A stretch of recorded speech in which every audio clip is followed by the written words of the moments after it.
Assalamualaikum warahmatullahi wabarakatuh. Waalaikumsalam warahmatullahi wabarakatuh.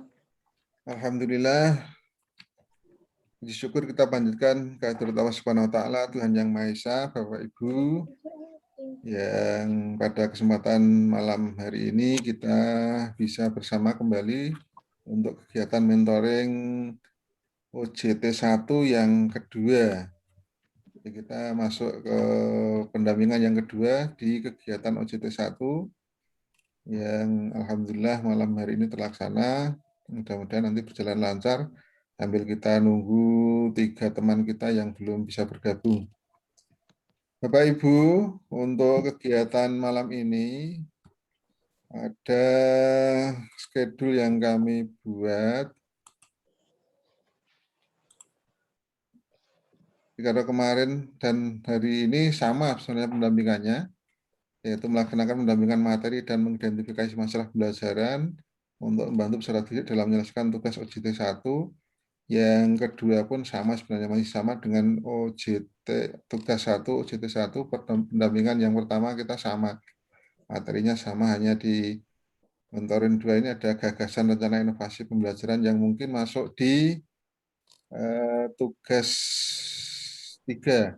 Tugas 3 kemarin sudah kita sodorkan contoh tugas 2 dan tugas 3. Malam ini sebenarnya kami ingin tahu sejauh mana tugas 2 dan tugas 3 itu Bapak Ibu sudah buat. Nah, ini nanti kita sharing. Nah, tolong nanti disampaikan untuk tugas 2 dan tugas 3 Bapak Ibu yang telah buat, nanti kita koreksi atau kita diskusikan masalah utamanya apa. Nanti barangkali ada beberapa hal yang perlu direvisi atau mungkin diperbaiki, atau kalau sudah baik ya dimantapkan ya.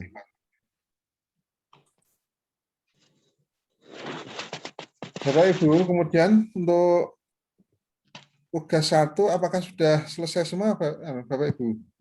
Tugas 1 Tugas 1 sudah merangkum, sudah. sudah selesai ya? Iya sudah Pak. Allah. Insya Allah. Bulannya sudah. Insya Allah. Sudah semua ya? Insya Allah. Insya Allah. Ya, mudah-mudahan bisa semua. Insya Allah, Pak. Oke.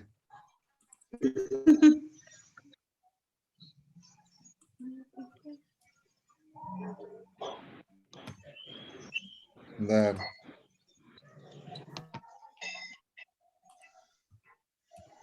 Aduh.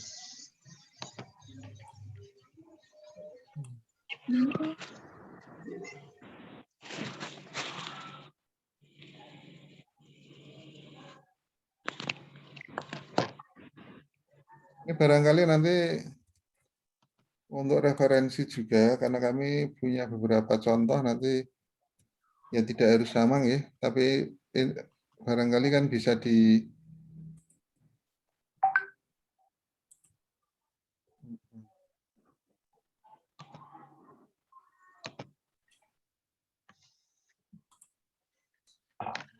ini salah satu contoh Bapak Ibu yang kemarin mungkin di tugas 1 kan ada resume tentang yang pertama tugas pokok dan kode etik pengawas. Resumenya materinya apa, hal-hal yang Suaranya hilang. kok suaranya hilang lagi. Iya. Suaranya hilang.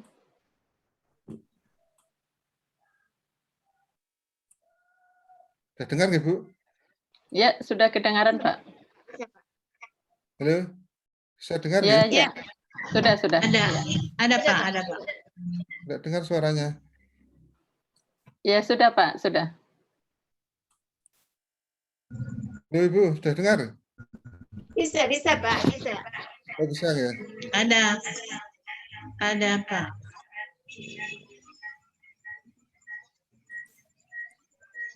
Bapak Ibu, ini diantaranya contoh yang mungkin kami ada. Ya, barangkali Bapak Ibu sudah punya ya, sekedar referensi saja untuk tugas 1. Untuk perlu diketahui, yang kemarin pernah kami sampaikan bahwa tugas 1 sebenarnya tidak ada istilah salahnya, karena kita kan merangkum dari hasil Ya, pemahaman kita, dan itu antara satu orang dengan orang lain kan pasti akan berbeda-beda untuk memahaminya dan menuangkannya dalam ya. resumenya. Itu monggo nanti Iya, Pak. diperdalam lagi, dan mungkin kalau yang sudah selesai banyak, ya, alhamdulillah tinggal nanti dikumpulkan. Untuk Bu Narti, untuk Saya, tugas Pak. 2 dan tugas 3, masalah utamanya sudah ketemu, ya? Ya, sudah mencoba. Untuk Bu Narti, masalah utamanya apa ini? Masalah utamanya saya mengambil rendahnya minat belajar siswa dalam rendahnya minat belajar siswa dalam pembelajaran daring, Pak. Saya mengambil masalah itu. Rendahnya minat pembelajaran siswa dalam pembelajaran daring. Iya. Iya. Terus nanti di kegiatan alternatif solusinya diberi apa saja, Bu? Barangkali yang di solusinya saya mengambil ada beberapa ini tapi yang saya fokuskan poinnya di media pembelajarannya. Di medianya, Pak. Bentuknya pelatihan workshop IHT atau Bintek media pembelajaran gitu. Iya. Bisa dilaksanakan nggak kira-kira nggih? Insya Allah. Biasanya kalau awal semester biasanya kan diadakan Bintek. Barangkali bisa disisipkan barangkali seperti itu untuk Bintek untuk media mengenai media pembelajaran. Ya, artinya kan Ibu Narti sudah bisa mempertimbangkan untuk kegiatan itu nanti bisa dilaksanakan dengan pertimbangan termasuk penguasaan materinya. Karena ini memang di pembelajaran daring rata-rata di semua wilayah hampir sama dilakukan. Hanya saja itu nanti tempo waktunya berjalan sampai kapan kita tidak tahu. Artinya di pokok masalahnya ketemunya itu, yang penting penanganannya di bimbingan dan pelatihannya adalah pelatihan media pembelajaran. Media pembelajarannya pasti akan mengerucut pada media pembelajaran daring. Iya. Iya ya? Nggih. Terima kasih Bu. Halo Bu Ratna. Iya, Pak. Masalah utamanya apa? Kalau Bu? saya, Pak, masalah utamanya bahwa sebagian guru itu belum mampu mengembangkan perangkat pembelajaran. Apalagi untuk sekarang, Pak, kami SMP 12 itu sudah masuk sebagai sekolah penggerak yang baru-baru melaksanakan diklat. Nah, itu kan perangkat pembelajaran itu kan berubah lagi jadi modul ajar. Tentunya banyak guru yang belum mampu dalam penyusunan modul ajar itu. Karena sudah ada 5 sekolah sebagai sekolah penggerak. Insya Allah nantinya ke depan tentunya guru-guru akan membuat modul ajar. Walaupun saya baru mengetahui sebagian walaupun belum maksimal dalam penyusunan modul ajar, insya Allah dengan kerjasama dengan Bapak Kepala Sekolah, dengan Ibu Kepala Sekolah, dengan teman-teman yang lainnya yang sudah mendapatkan materi tentang sekolah penggerak, insya Allah bisa menyampaikan kepada guru-guru yang belum paham tentang pembuatan modul ajar. Karena modul ajar kalau sekolah penggerak itu dia sama saja dengan RTP. Begitu, Pak. Bu Ratna, untuk masalah utama yang Ibu angkat kan sebagian besar guru belum membuat bisa membuat RPP nggih. Dan modul nggih. Bu Ratna. Ya. Untuk masalah utamanya itu berimplikasi pada siswa apa, Bu? Hanya ketika Bapak Ibu guru Kemampuan berpikir tingkat tinggi peserta didik itu. nggih. Untuk identifikasi masalah pembelajaran itu Pak, kan saya lihat di hasil raport mutu sekolah yang 2019 itu bahwa peserta didik itu kurang memiliki keterampilan dalam berpikir kreatif, produktif, dan kritis. Itu saya lihat di situ nilainya rendah. Berarti masalah utamanya itu terkait pembelajaran itu kemampuan berpikir tingkat tinggi peserta didik. Berarti nantinya kita akan mengadakan memberikan kemampuan kepada guru-guru dalam penyusunan perangkat pembelajaran, terutama dalam menerapkan model-model pembelajaran. Bu Ratna, Begitu artinya boleh, masalah utamanya yang diangkat tetap permasalahan peserta didik yang ditulis. Masalah utamanya tetap yang diangkat di kolom D, tugas 2 itu tetap permasalahan peserta didik, kurang atau rendahnya berpikir tingkat tinggi, kritis, dan seterusnya itu. Nah, baru nanti di penanganannya pembuatan perangkat pembelajaran dan modul itu. Kenapa seperti itu? Karena memang tujuan kita untuk mengetahui permasalahan-permasalahan yang terjadi pada peserta didik. Walaupun karena kita selaku pengawas nanti tidak bisa masuk di peserta didik yang ditangani Bapak Ibu Guru, maka sebagai jalan jembatan kepada peserta didik, Bapak Ibu Guru ditangani, dilatih Bu Ratna dengan model-model pembelajaran atau RPP-nya atau modulnya tadi.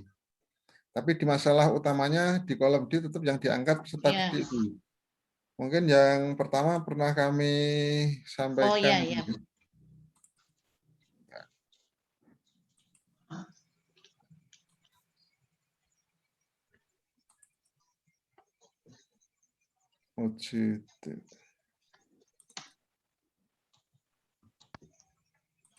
Terlihat enggak, Bu?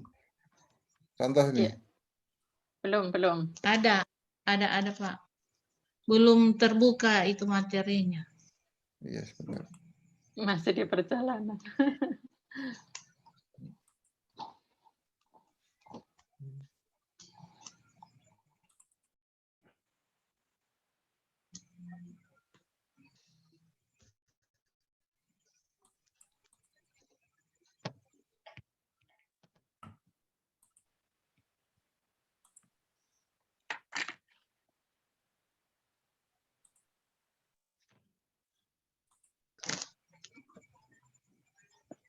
Seperti ini kemarin, Bu, yang pernah saya sampaikan. Masalah utama yang diangkat di sini tetap Pak. Ya, jadi asumsi kita atau fokus kita juga ini tentang permasalahan yang dialami oleh peserta didik. Walaupun nanti yang ditangani, yang kita beri tindakan itu adalah Bapak Ibu Guru.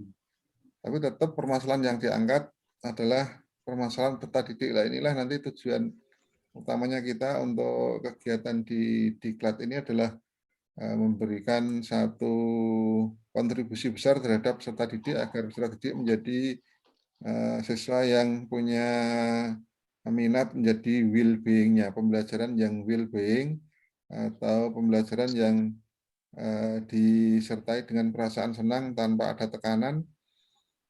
Nah, ini langkah-langkah apa saja yang perlu kita lakukan untuk menimbulkan atau menumbuhkan sikap well-being bagi peserta didik. Makanya setiap masalah utama yang diharapkan adalah tetap mengacu pada permasalahan utama dari peserta didik itu tadi. Kemudian contoh yang berikutnya kemarin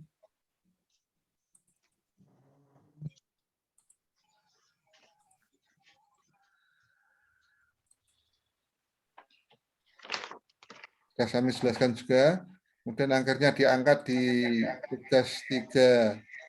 Tugas 3-nya diambil dari tugas 2 di kolom D, paling akhir masalah utama yang telah kita temukan.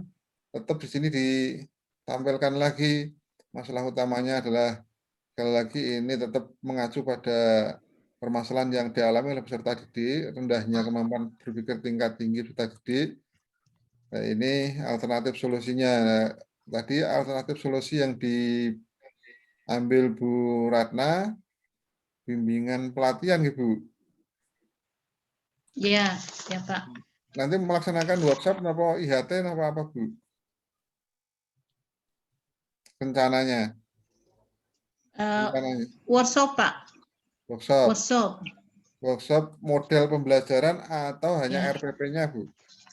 Model pembelajaran. Berarti nanti workshopnya apa? Workshop Kalau 1 kali boleh Pak? Penyusunan RPP menggunakan model pembelajaran. Nah, Jadi dia kira-kira kan 1 kali dengan. Kira-kira Ibu nanti bisa terlaksana enggak itu? Maksudnya kalau workshop kan ada produk, RPP-nya sudah ada, produknya juga ditunjukkan. Nanti kira-kira untuk satu pertemuan itu sudah bisa menghasilkan produk enggak? Oh, berarti Pak kalau menyusun itu workshop itu semuanya sudah ada semuanya. Artinya ketika Bu Ratna nanti melaksanakan workshop RPP tentang model pembelajaran ini, kalau 1 hari, peserta workshop itu nanti sudah bisa enggak menghasilkan produk berupa RPP yang model pembelajaran itu. Menurut saya ya minimal 2 hari. Menurut saya ya, nanti dikoreksi lagi. Kalau Ibu bisa melaksanakan 1 hari ya silahkan. Tapi kalau tidak bisa tetap 2 hari. Artinya 2 hari itu yang pertama pasti penyampaian materi dan tugas di situ. Kemudian mungkin ada presentasi dari peserta workshop. Hari berikutnya kemudian tugas mandiri di rumah. Peserta itu untuk membuat RPP-nya, pertemuan berikutnya, hari kedua mungkin presentasi tentang RPP yang telah dibuat disusun di rumah dari tugas mandiri itu. Oke. Itu menurut saya, kalau Bu Ratna nanti memprediksi 1 kali, jadi saya kira harus butuh waktu 1 hari penuh, Bu, karena diharapkan workshop itu nanti produknya jadi dan sudah final dan lewat juga dipaparkan oleh peserta lewat presentasi mungkin. Nah, itu kan membutuhkan waktu yang cukup lama juga tersendiri, membutuhkan waktu. Terus pelaksanaannya, Bu, pelaksanaannya kira-kira kapan nih, Bu? Putus-putus suara. Bu Ratna. Putus-putus suara, Pak. Tidak kedengaran. Ya, putus-putus. Ini lancar. Tidak kedengaran suara. Oh, aduh. Yang Bu lain Ratna gimana? pakai Yang data. lain? Alhamdulillah jelas, Pak. Mati mulai.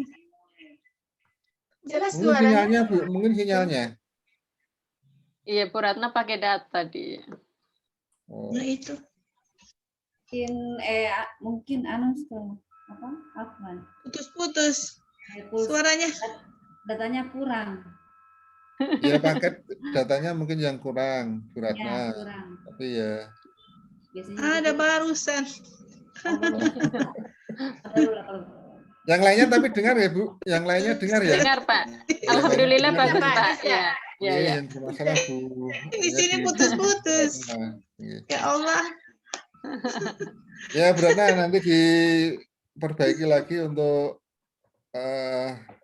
sinyalnya. Cari tempat yang mungkin bisa kuat sinyalnya.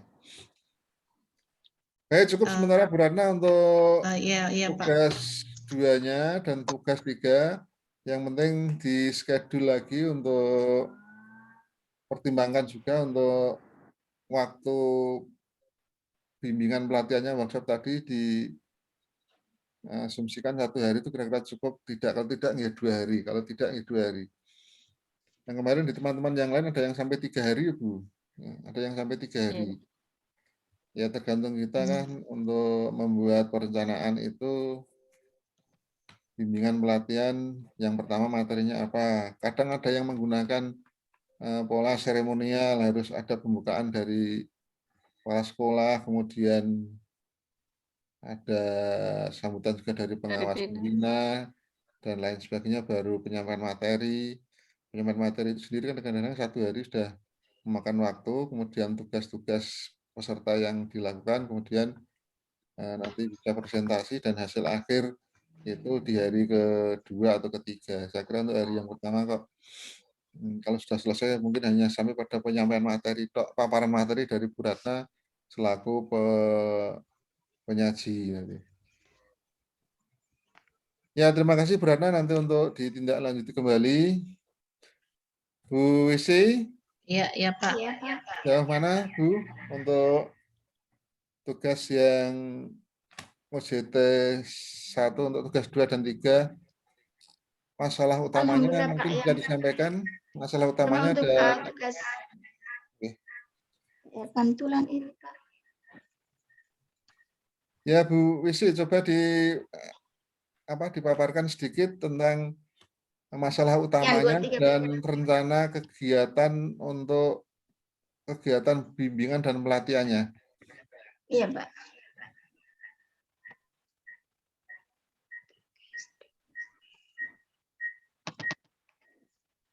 Silahkan Bu Wisi. Iya Pak, Mas sebentar. Iya.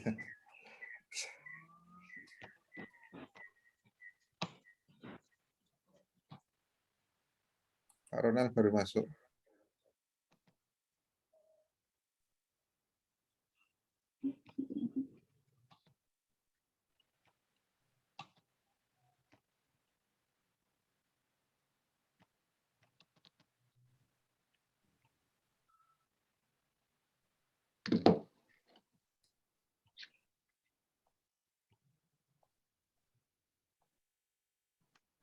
Ya silahkan Bu Wisi. Ini.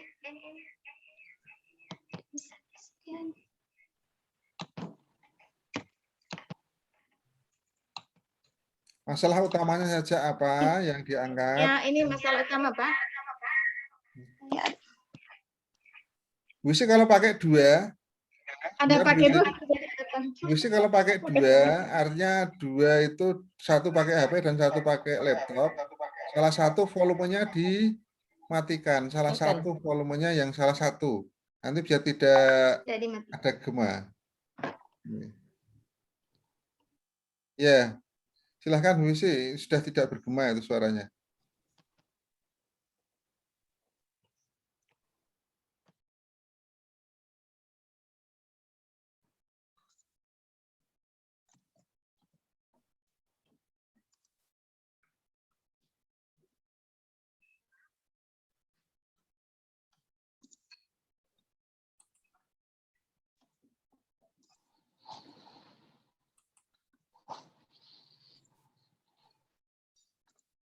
Bu Wisi ini malah dimatikan. Suaranya tidak terdengar Bu Wisi. Di unmute, masih di mute nih.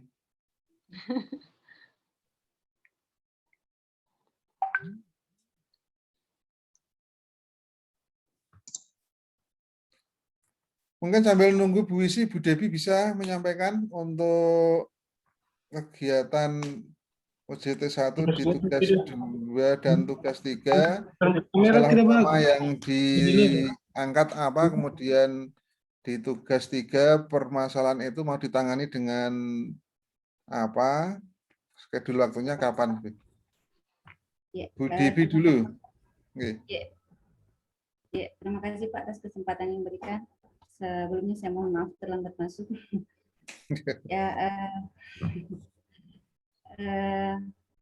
alhamdulillah saya mengangkat Pak dari permasalahan utama dari pembelajaran adalah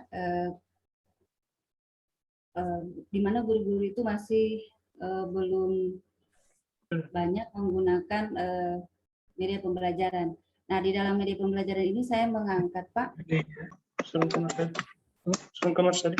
dalam bentuk PowerPoint. Jadi, saya berencana insya Allah akan membuat juga Bimlat. Bimlat dalam bentuk workshop pembuatan media pembelajaran PowerPoint. Kemudian insya Allah di rencana kegiatan itu saya akan Kalau kasih ubah suara, buka ini. Kalau ubah suara, kenapa saya melaksanakan dua siklus. Yang siklus pertama itu mungkin sekitar 2 atau 3 hari. Nah, di 2 sampai 3 hari itu saya akan melihat apakah teman-teman sudah bisa membuat media pembelajaran dalam bentuk PowerPoint atau bagaimana, Pak? Apakah sudah bagus atau tidak? Nah, jikalau belum hasilnya maksimal, saya akan membuat di siklus yang kedua. Nah, rencana saya insya Allah itu, Pak, di kegiatannya di pekan kedua Juli untuk siklus pertama, dan jikalau masih perlu lagi untuk siklus kedua, akan berlanjut di pekan berikutnya, Pak. Mohon bimbingan, Pak, jikalau Ini pukul 20. Ya, terima kasih Bu Debi. Ini seperti Bu Ratna tadi saya tanyakan, permasalahan utama yang diangkat itu kok langsung merujuk kepada Bapak Ibu Guru belum bisa. Siswa. Iya. Devi mungkin di mic-nya dihidupkan dulu. Dihidupkan. Iya. Coba ulangi tadi permasalahan yang diangkat tadi kan langsung pada Bapak Ibu Guru ya, belum bisa membuat media pembelajaran PowerPoint. Ya, karena saya mulai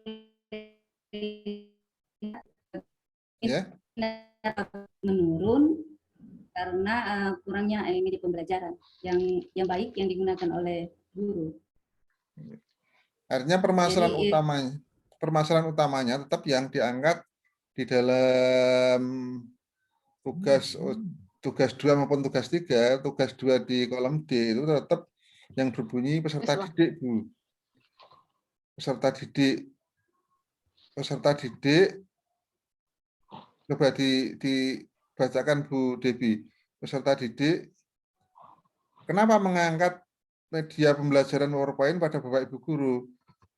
Nah, alasannya kan kenapa? Karena peserta didik mungkin seperti apa?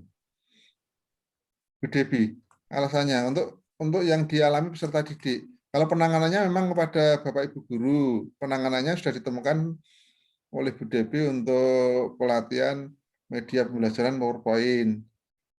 Nah, kenapa melakukan pelatihan dengan PowerPoint? Implikasinya terhadap peserta didik itu apa sebenarnya kok sampai ditangani dengan melatih membuat PowerPoint? Seperti Bu Ratna atau yang lain tadi kan saya berharap permasalahan yang diangkat permasalahannya peserta didik yang ditangani Bapak Ibu Guru. Sekarang Bu Dewi, permasalahannya yang diangkat di masalah utama yang terkait dengan peserta didik apa, Bu? Karena itu, Pak, kurangnya minat belajar siswa sehingga maksimal Artinya kurang minat belajar siswa gitu ya? Ya. Ya, kurang minat belajar siswa. Artinya itu yang ditampilkan utama sehingga nanti bisa menjadi alasan kenapa membuat pelatihan yang bentuknya media pembelajaran. Nah, karena peserta didik tidak minat terhadap pembelajaran, saatnya kurang minat saatnya. Mungkin disebabkan karena itu tadi media pembelajarannya kurang menarik atau kurang variatif, kurang inovatif dan seterusnya. Maksud saya yang diangkat Bu Devi tetap peserta didiknya, penanganannya nanti dengan Bimlat. Bimlatnya adalah pelatihan media pembelajaran PowerPoint. Tapi yang perlu saya ingatkan Bu Devi, kalau saya melihat paparan Bu Devi itu tadi kok ada siklus 1, siklus 2 ya. maksud saya begini Pak, jikalau pada jikalau di pekan pertama itu, maksudnya di satu kali pertemuan atau berapa kali pertemuan tidak menghasilkan maksimal yang guru-guru masih belum bisa, saya akan coba di yang kedua. Ini Bu, Kegiatan. untuk kegiatan kali ini yang perlu dipahami Bapak Ibu semuanya bahwa dibedakan antara penelitian tindakan sekolah atau penelitian tindakan kelas contohnya, atau penelitian tindakan kepengawasan PTKP atau penelitian tindakan sekolah ataupun namanya menurut versinya masing-masing. Kalau sudah menjadi pengawas sudah mengatakan penelitian tindakan kepengawasan, ada yang mengatakan penelitian tindakan sekolah. Itu dibedakan dengan yang dimaksud dengan BIMLAT secara umum. Yang dimaksud di sini yang diharapkan dalam kegiatan ini adalah BIMLAT, bukan penelitian tindakan kepengawasan yang ada siklusnya. Dalam artian bahwa ketika Bu Devi nanti melaksanakan bimbingan dan pelatihan, direncanakan saja schedule-nya, materi, penyampaian materinya berapa jam, kemudian tugasnya berapa jam, kemudian presentasinya berapa jam, nanti hasil mungkin ada tanggapan dari peserta lain berapa waktunya, kemudian hasilnya seperti apa, kemudian yang sampai akhirnya diberi semacam asesmen nanti yang berhasil berapa, itu saja sudah cukup. Cukup sekali itu saja. Artinya apa? Ketika nanti dievaluasi, hasilnya seperti apa, hasilnya 70% berhasil. Yang 30% itu nanti di dalam laporan masuk dalam rekomendasi untuk dibuat sebuah tindak lanjut dari program kepengawasan. Tidak harus diselesaikan menjadi siklus 2 sampai tuntas 100%, tuntas semuanya, tidak. Dalam kegiatan ini cukup sekali kegiatan. Mungkin sekali kegiatan itu maksudnya satu paket membutuhkan berapa hari terserah. Kemudian ada asesmennya, dinilai yang berhasil berapa orang. Seandainya 80%, katakanlah 80%. Yang 20% nanti masuk di rekomendasi. Setelah dianalisa, ya, rekomendasinya apa? Nah, tindak lanjutnya apa? Mungkin dari 20% yang belum berhasil dalam kegiatan bimbingan dan pelatihan, mungkin di supervisi klinis boleh, atau diadakan pendampingan berkelanjutan boleh, contohnya seperti itu. Nah, pendampingan berkelanjutan ataupun supervisi klinis yang dituangkan dalam tindak lanjut nanti, kalau dalam kepengawasan yang sudah berlangsung, nah jadi pengawas tenan maksud saya, yang sudah menjadi pengawas sungguhan nanti, itu masuk ke program ke semester berikutnya, atau mau masuk program di tahun berikutnya, kalau kebetulan di semester 2 tahun pelajaran itu, atau masuk di bulan berikutnya untuk pendampingan secara berkelanjutan. Tapi tidak lagi menjadi siklus dalam bimbingan pelatihan, itu nanti masuknya dalam penelitian tindakan. Kalau ada siklus berarti sudah masuk dalam penelitian tindakan. Tapi Ibu, Bapak di sini hanya cukup melaksanakan bimbingan dan pelatihan, hasilnya seperti apapun, nah seadanya yang berhasil hanya 20%, yang tindak lanjutnya nanti yang diprogramkan yang 80% itu nanti. Ya. Jadi dibedakan antara siklus dan bimbingan pelatihan yang dimaksud dalam kegiatan